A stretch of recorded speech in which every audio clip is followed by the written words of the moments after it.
Caesar won the Battle of Pharsalus against Gnaeus Pompey, whose army was almost twice as outnumbered. It was not only a triumph on the battlefield, but also a victory in the struggle for Rome. Let's imagine what would have happened if Pompey had prevailed in this confrontation. Could that have happened? Yes, it could. By the time the relationship between the two triumvirs escalated to the limit, all trump cards were in the hands of Pompey. The warlord occupied Rome with almost unlimited power. Moreover, Pompey's army numbered 7 legions, and the only disadvantage was that all these legions were located in Spain. When it became clear that war between Pompey and Caesar was inevitable, the former was the de facto head of the Republic. Pompey controlled the Senate, being able, for example, to declare Caesar an enemy of the state. Pompey was certainly supported by the patricians, who saw Caesar as a threat to the Republic, as well as most of the eastern provinces of Rome. This is not even mentioning the fact that Pompey had a lot of financial trump cards. He was one of the richest citizens of Rome. It was not enough to him except that the people's love and support, but only the commander himself did not really need it. However, at the first stage of the civil war, Pompey Caesar lost. The conqueror of Gaul was able to use his only trump card, the presence of troops here and now. Yes, after the suppression of the revolt of Vercingetorix under the command of Caesar remained only 1.5 legions. And they were much closer to Rome than Pompey's 7 legions. And while the competitor was waiting for the arrival of his soldiers from Spain, Caesar was rapidly approaching the Eternal City, and the settlements of northern Italy, including strategically important Ariminus, uncomplainingly passed under his control. Caesar's march on Rome forced Pompey to flee to Greece. Along with him evacuated and his many supporters from among the patricians. The commander took with him almost the entire Senate, which, however, did not embarrass Caesar. Entering Rome, he simply appointed new senators. Stage 2, a key stage in the civil war, just and culminated in the Battle of Pharsalus. In Greece, where Caesar went to fight with Pompey, generals have long competed in the art of maneuvering. And here Pompey initially managed to achieve greater success. First, he reunited with his Spanish legions. Secondly, the eastern provinces came to his aid. In the end, Pompey gathered under his banners more than 5,000 warriors. Caesar had 28,000.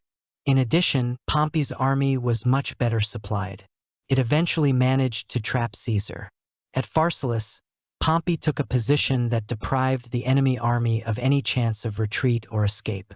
In other words, Caesar's soldiers were faced with the choice, without exaggeration, of victory or death.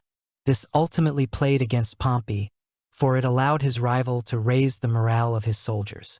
By the way, there is an opinion that Pompey was not going to give Caesar a final battle at all. He had a happy opportunity to win without entering into battle. The fact is that hunger and disease were rampant in Caesar's army. Many soldiers died during the long passages, others simply deserted.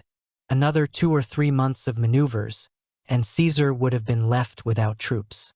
Pompey understood this, but still yielded to the entreaties of the patricians. Quintus Metellus Scipio convinced the commander that it would be wrong to avoid the battle. He reminded Pompey of his shameful flight from Rome and said that the people and the Senate will consider him a coward if he still does not take over Caesar in battle. However, Pompey was so confident of his victory that, apparently, did not particularly object to the arguments of his supporters. Caesar was more cunning. At Pharsalus, he was able to turn in flight cavalry Pompey, which eventually crumpled line Pompeians, making them easy prey for the enemy. The commander, who bore the nickname of the Great, at the turning point of the battle fell in spirit. Pompey withdrew to his camp, refusing to command the battle. He waited for the end, but at the last moment changed his mind and, disguised as a slave, fled to the coast to go from there to Egypt. What would have changed in Rome if Pompey had won? Not much. It must be realized that by that time the Republic was somewhat of a fiction. That is, formally it retained all the signs of democracy, but in reality it turned out more and more often that in Rome ruled by one person. The most striking example is Sulla, whose dictatorship was the young years of Caesar and Pompey. Officially, he did not have the power that later emperors had, but in reality all matters were decided solely with his consent and knowledge. One could call it a sovereign or governed democracy, although this is not an accurate definition when applied to Rome. Sulla was elected dictator. As a rule, if the Senate handed emergency powers to someone, it was only for a strictly limited period of time, 6 months or a little more. In Sulla's case, there was no limit, the official wording, until Rome, Italy, the whole Roman power, shaken by internecine wars and strife, not strengthened. The civil war between Sulla and Gaius Marius the Younger was by then over. No threat to the state, which was a prerequisite for the appointment of a dictator, did not exist. Nevertheless, Sulla received the broadest powers: to execute, to take away property, to erect and destroy cities, to establish taxes, to appoint magistrates, to declare war, to found colonies. Democratic institutions were not destroyed. The dictator allowed the election of consuls, but these consuls had absolutely no power.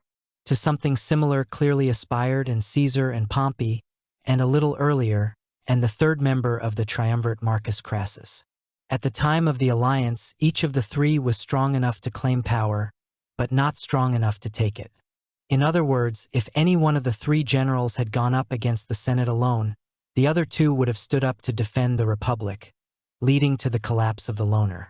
The alliance of Crassus, Pompey, and Caesar, on the other hand, gave them control over Rome by delegating power to each other. Crassus had a vast fortune and the money the alliance needed.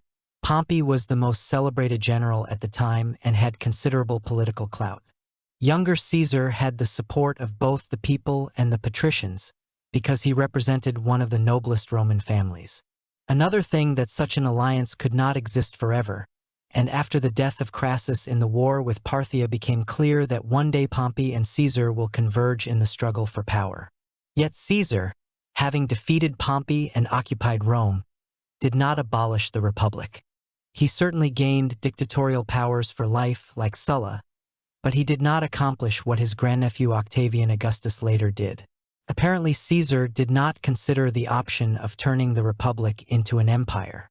If Pompey had won at Pharsalus, the pattern would likely have repeated itself. The senators, of course, wanted to believe in the restoration of democracy, but it was only a question of who would be dictator for life, Caesar or Pompey. More to the point, before the war began, the dictator was, in fact, Pompey. He wasn't called that, but he had the final say in political decisions. Having defeated Caesar, Pompey would not have given up power and would not have retired to cultivate the fields like Cincinnatus.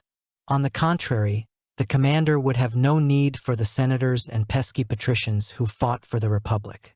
Most likely, Pompey would have quickly secured for himself dictatorial powers, sidelining any other forces. The other thing is that, unlike Caesar, he was a straightforward and rude man.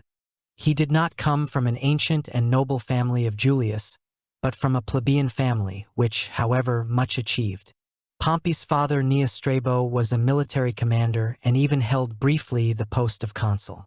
In any case, Pompey was even less oriented towards republican institutions than Caesar.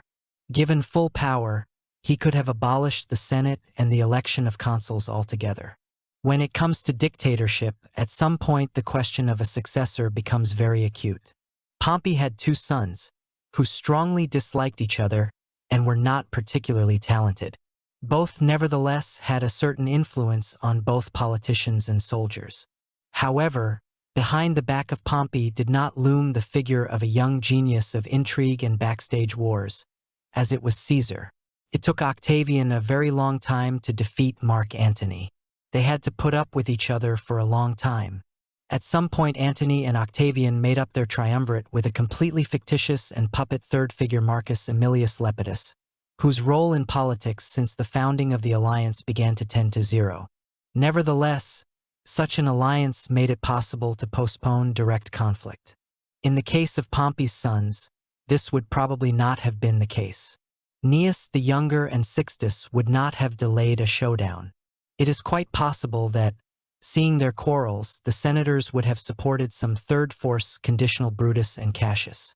To be more precise, the senators would most likely have followed Cicero, and the latter would hardly have supported any of the younger Pompeians. The result would have been a new civil war with an uncertain outcome. But there is one more thing to understand here. The idea of reformatting the Republic into an empire, of course, was in the air, but only for its realization required a certain courage. Octavian had it. It is not a fact that such a step would have dared, for example, Sixtus Pompey or Brutus, because Brutus is a descendant of Lucius Junius, the man who drove the kings out of Rome. So the very name of Brutus was seen as a bulwark of republican values. In other words, if Pompey had prevailed over Caesar, Rome might never have become an empire. Or rather, it would have been an empire in all outward appearances, but it would have retained the name of a republic.